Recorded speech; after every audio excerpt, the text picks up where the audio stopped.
গরম গরম। সবাইকে হ্যালো, কেমন আছেন? এখানে আসতে পেরে ভালো লাগছে।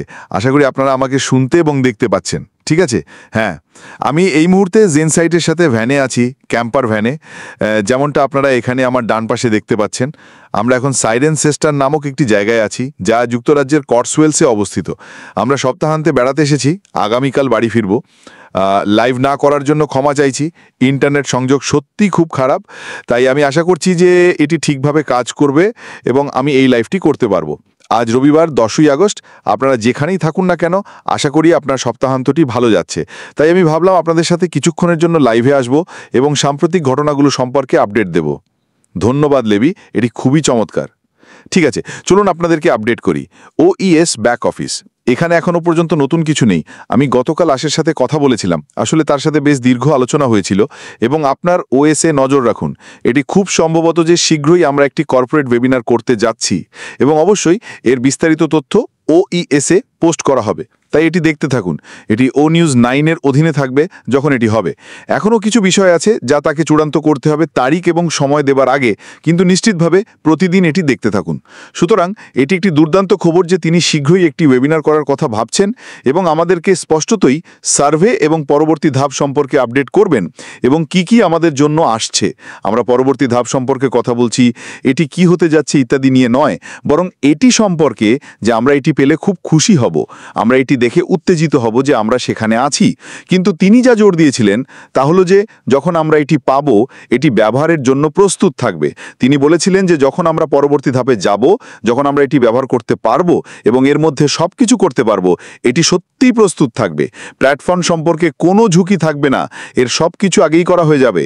তিনি বলেছিলেন যে তিনি আক্ষরিক অর্থে ঘন্টার পর ঘন্টা ব্যয় করেছেন, পরিশ্রম করে, পর্দার আড়ালে কাজ করে, পরীক্ষা করে, পণ্য ও পরিষেবা তৈরি করে ইত্যাদি। এবং এই সব কিছুই যখন আমরা এটি পাবো, তখন এটি ব্যবহারের জন্য প্রস্তুত থাকবে। কোনো বিটা টেস্টিং থাকবে না, এমন কিছু থাকবে না। যখন এটি থাকবে, তখন এটি আমাদের ব্যবহারের জন্য প্রস্তুত থাকবে। এবং এটি হলো যেখান থেকে আমি আজকের লাইভের জন্য অনুপ্রেরণা পেয়েছি। এই ব্যবসায় ঝুঁকি কে গ্রহণ করে? কারণ এর সব কিছু পর্দার আড়ালে করা হচ্ছে, যাতে আমরা যখন এটি পাই, এটি প্রস্তুত থাকে। এবং আমি ব্যবসায় কিভাবে ঝুঁকি কমানো যায় সেই সম্পর্কে কিছু গবেষণা শুরু করেছি গ্রাহকদেরকে পণ্য, পরিষেবা বা প্ল্যাটফর্ম দেবার আগে। তাই আমি আপনাদের সাথে শেয়ার করতে চাই স্ক্রিনের মাধ্যমে, যেমন আমি সবসময় করি। চলুন দেখি আজ কি করছেন ব্যবসায়ের ঝুঁকি কমানোর জন্য। আমি বলছি না যে তিনি এটি করেছেন, কিন্তু যখন আমি গবেষণা করছিলাম তিনি নিশ্চিতভাবে বলেছিলেন যে আমাদের জন্য ঝুঁকি খুবই কম। কারণ যখন তিনি এটি আমাদের দেবেন, তিনি বলবেন এটি নিন, এটি প্রস্তুত, আপনি এটি ব্যবহার করতে পারবেন, কিছু ভাঙবে না, সব কিছু কাজ করবে এবং আপনি যা কিছু করতে চান তা করতে পারবেন। আমি জানি না এটি কেমন দেখাবে, আমি জানি না এটি কী নামে পরিচিত হবে, কিন্তু আমি জানি যে আমাদের সিইও এবং টেক দল পর্দার আড়ালে কতটা কাজ করেছেন আমাদের পরবর্তী ধাপের জন্য। এর মানে হলো যে সব কিছু করা হয়ে যাবে এবং তিনি বলবেন এটি নিন, এটি করুন এবং আমরা এগিয়ে যেতে প্রস্তুত হব। আমি দেখেছি যে ক্রিস এখন এখানে আছেন। আমি আপনাদেরকে আপডেট করতে ভুলে গিয়েছিলাম যে এই লাইভের ঠিক 1 ঘন্টা পরে হিরোজ ওয়েবিনার হবে। ওটিসি প্রোজকে গতকালের জন্য অভিনন্দন, এটি খুব ভালো ছিল, আপনাদেরকে আবার দেখে ভালো লাগলো। এছাড়াও জিনা লিভার আজ একটি ছোট ভিডিও করেছিলেন, আশা করি আপনি এটি দেখেছেন। জুলি ওয়াং এবং সুজি ম্যাক্রেপ তাদের ভিডিওগুলির জন্য ধন্যবাদ। বিল মুস, জন হোয়াইট এবং ক্রিস আজ একটি লাইভ পয়েন্ট করতে যাচ্ছেন। এই সব কিছুর জন্য নজর রাখুন। ব্যবসায় ঝুঁকি কমানো হয়, এটি সাধারণত ঝুঁকি ব্যবস্থাপনার অনুশীলনকে বোঝায়, যাতে একটি কোম্পানির অপারেশন, অর্থ এবং সুনামের ওপর সম্ভাব্য হুমকি চিহ্নিত, মূল্যায়ন এবং কমানো হয়। এই প্রোঅ্যাক্টিভ পদ্ধতির লক্ষ্য হলো ঝুঁকির নেতিবাচক প্রভাব কমানো এবং সফলতার সুযোগ বাড়ানো। এখন আমি মনে করি যে আমরা সবাই একমত হব যে আমরা কিছুটা অন্ধকারে ছিলাম এবং কিছু ঝুঁকি ব্যবস্থাপনা আগে থেকে বিবেচনা করা হয়নি, কিন্তু এখন আমরা অনেক বেশি জ্ঞানী, আমরা অনেক কিছু শিখেছি এবং এখন আমি নিশ্চিতভাবে বিশ্বাস করি যে ঝুঁকি ব্যবস্থাপনা ব্যবসার একটি গুরুত্বপূর্ণ অংশ যা আমরা ভালোভাবে ব্যবহার করব। এই প্রোঅ্যাক্টিভ পদ্ধতির লক্ষ্য হলো একটি ব্যবসার ওপর নেতিবাচক প্রভাব কমানো এবং এর মানে হলো যে আমাদের সফলতার আরও ভালো সুযোগ আছে, কারণ আমরা এমন জিনিসগুলো দেখছি না যা ব্যবসা থেকে দূরে নিয়ে যাবে। অপারেশন, অর্থ, বাহ্যিক প্রভাব, সুনাম। ঝুঁকি চিহ্নিত করা, এটি ঠিক কি? এটি সম্ভাব্য ঝুঁকিগুলি চিহ্নিত করা জড়িত যা একটি ব্যবসার লক্ষ্যকে অর্জনে বাধা দিতে পারে। এই ঝুঁকিগুলি অভ্যন্তরীণ হতে পারে, যেমন কর্মচারী ত্রুটি বা সোবোটাজ, বা বাহ্যিক, যেমন অর্থনৈতিক মন্দা বা প্রাকৃতিক দুর্যোগ। আমি বহুবার বহুবার বলেছি, ব্যবসাগুলি যখন মহামারী আঘাত করেছিল তারা তাতে ঝুঁকি ব্যবস্থাপনা সম্পর্কে কোনো ধারণা রাখত না সেই পরিস্থিতির জন্য, এবং এই কারণে আপনার ঝুঁকি মূল্যায়নের সাথে প্রোঅ্যাক্টিভ হওয়া আপনাকে কিছুটা সুরক্ষা দেয় যখন অর্থনৈতিক মন্দা বা প্রাকৃতিক দুর্যোগ আসে। যদি আপনার কোনো ঝুঁকি ব্যবস্থাপনা না থাকে তাহলে আপনি আসলে কিছুটা অন্ধকারে থাকেন। আমাদের ব্যবসার ক্ষেত্রে আমি নিশ্চিতভাবে জানি যে আমাদের সিইও এবং টেক দল ব্যবসার ঝুঁকির একটি বড় অংশ গ্রহণ করছেন, যাতে আমরা যখন পরবর্তী ধাপে যাই আমরা ব্যবহারের জন্য প্রস্তুত থাকি। আমাদের কোনো চিন্তা করতে হবে না, আমাদের কোনো ইফ নিয়ে চিন্তা করতে হবে না, যেমন তাদের নিজস্ব ব্যবসায় করতে হয়। কি আছে? দুঃখিত, আমি দেখেছি কেপাল প্যাটেল ইন্ডিয়া, আপনার সুপার স্টিকারের জন্য ধন্যবাদ। এবং এছাড়াও আপনার সুপার স্টিকারের জন্য ধন্যবাদ। আপনাদের করতে হবে না, এটি খুবই দয়ালু। আপনি যদি চান অবশ্যই, এটি খুবই প্রশংসিত। ঝুঁকি মূল্যায়ন। একবার ঝুঁকি চিহ্নিত হলে তাদের ঘটার সম্ভাবনা এবং সম্ভাব্য প্রভাবের ভিত্তিতে মূল্যায়ন করতে হবে। এটি সাহায্য করে যে কোনো ঝুঁকিগুলি সবচেয়ে বেশি মনোযোগ এবং সম্পদ প্রয়োজন তা অগ্রাধিকার দিতে। এটি সত্যিই ঝুঁকি ব্যবস্থাপনা কি কিছু চিহ্নিত করা এবং তারপর বলা আমরা এটি সম্পর্কে কিছু করব নাকি শুধু নজর রাখব এবং পরে এটি সম্পর্কে প্রোঅ্যাক্টিভ হতে পারব। আপনার ব্যবসার ঝুঁকি ব্যবস্থাপনা করতে কোনো সমস্যা নেই যদি আপনি স্বনিযুক্ত হন, উদাহরণস্বরূপ, এবং আপনি নির্মাণ সাইটে যান। আপনার নিরাপত্তার জন্য ঝুঁকি মূল্যায়ন করা হয়। এটি আপনার নিরাপত্তার জন্য, ব্যবসার নিরাপত্তার জন্য। এবং যদি আপনি এটি না করেন তাহলে আপনি আপনার ব্যবসার পেশাদার হচ্ছেন না। অনলাইন ব্যবসাগুলিও খুব অনুরূপ। আপনাকে আপনার ব্যবসা মূল্যায়ন করতে হবে। আপনার ব্যবসার জন্য ঝুঁকি কী? এটি এমন কিছু যা আমাকে প্রোঅ্যাক্টিভ হতে হবে নাকি এমন কিছু যা আমি চিহ্নিত করব, আমি বুঝতে পারি যে এটি একটি ঝুঁকি হতে পারে এবং এখনই আমি শুধু নিশ্চিত হব যে আমি এটি দেখব। এটি ঝুঁকি মূল্যায়ন সম্পর্কে।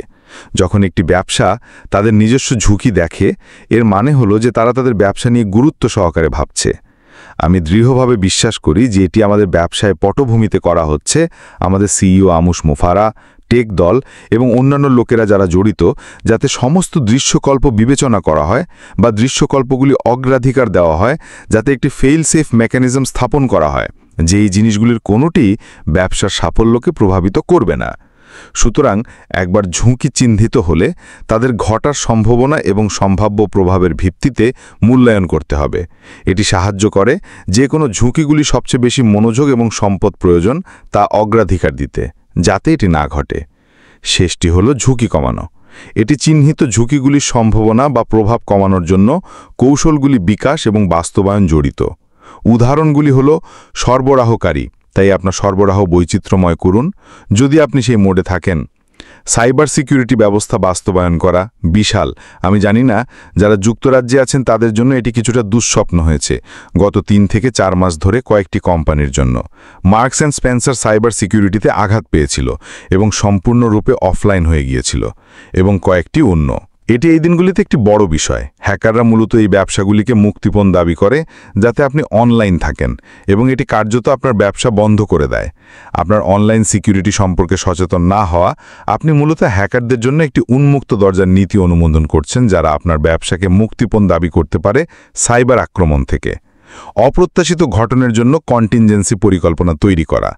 নিশ্চিত করুন যে আপনার ব্যবসায় কিছুটা স্ল্যাশ ফান্ড আছে, যাতে যদি কিছু ঘটে যা আপনি প্রত্যাশা করেননি বা আপনি জানতেন না, এটি আপনাকে নিচে নামাবে না। অবশ্যই আপনার অর্থনীতি নির্ধারণ করবে যে আপনি এটি করতে পারবেন কিনা।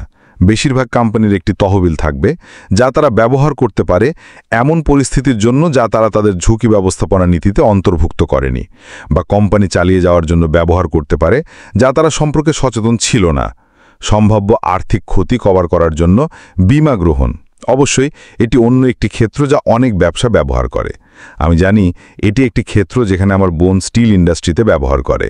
তারা একটি তৃতীয় পক্ষ ব্যবহার করে মূলত বিল এবং রাজস্ব সংগ্রহ করতে বিক্রয়ের জন্য, যাতে তারা ঝুঁকি কমায়, এবং একটি তৃতীয় পক্ষের উপর দেয় যারা অর্থ প্রদানের গ্যারান্টি দেয়, এবং অবশ্যই সেই তৃতীয় পক্ষ পণ্য ও পরিষেবার জন্য অপ্রদানের ঝুঁকি নেয়। আরও অনেক বীমা আছে যা আপনি কোনো ঘটনার জন্য ব্যবহার করতে পারেন কোনো ব্যবসায়।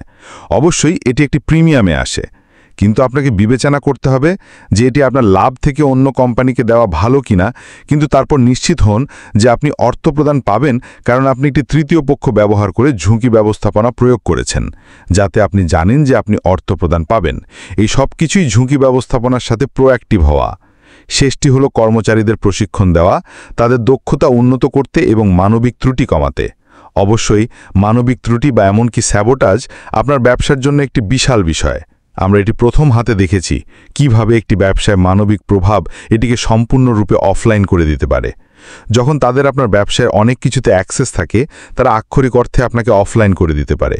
এই ঝুঁকি ছড়িয়ে দেওয়ার ক্ষমতা থাকা, একজন ব্যক্তিকে সবকিছুর অ্যাক্সেস না দেওয়া, কিছু উপায়ে এই ঝুঁকি কমায় যাতে এমন কিছু ঘটার সম্ভাবনা কমে যায়। এটি অবশেষে ভালো ঝুঁকি ব্যবস্থাপনা। যদি আপনি এই ধরনের জিনিস প্রয়োগ করেন, তাহলে আপনি আপনার ব্যবসার জন্য সঠিক কাজ করছেন যাতে আপনি সেই ঝুঁকি কমাতে পারেন। এবং পরবর্তীটি হলো মনিটরিং এবং পর্যবেক্ষণ করা।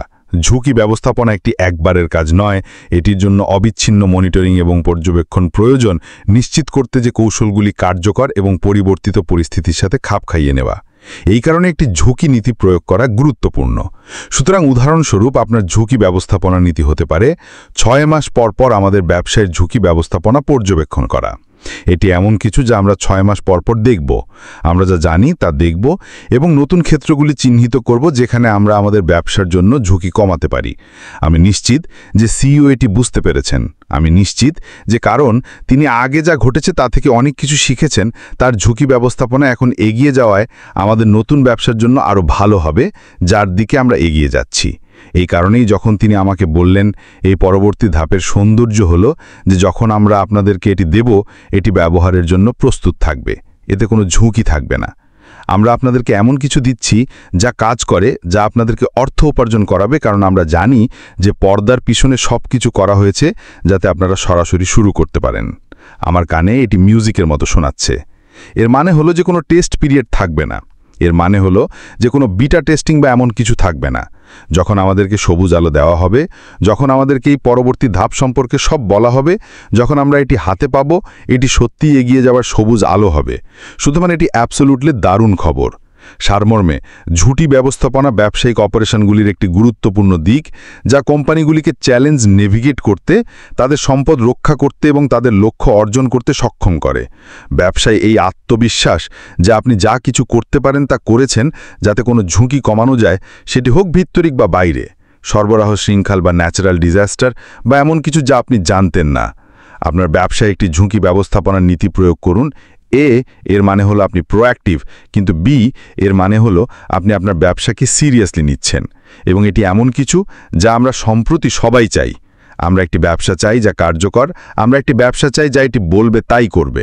এবং আমি নিশ্চিতভাবে জানি যে আমাদের সিইও পর্দার পিছনে অত্যন্ত কঠোর পরিশ্রম করছেন নিশ্চিত করতে যে এটি আমাদের জন্য ঘটবে পরবর্তী ধাপে এগিয়ে যাওয়ার সময়।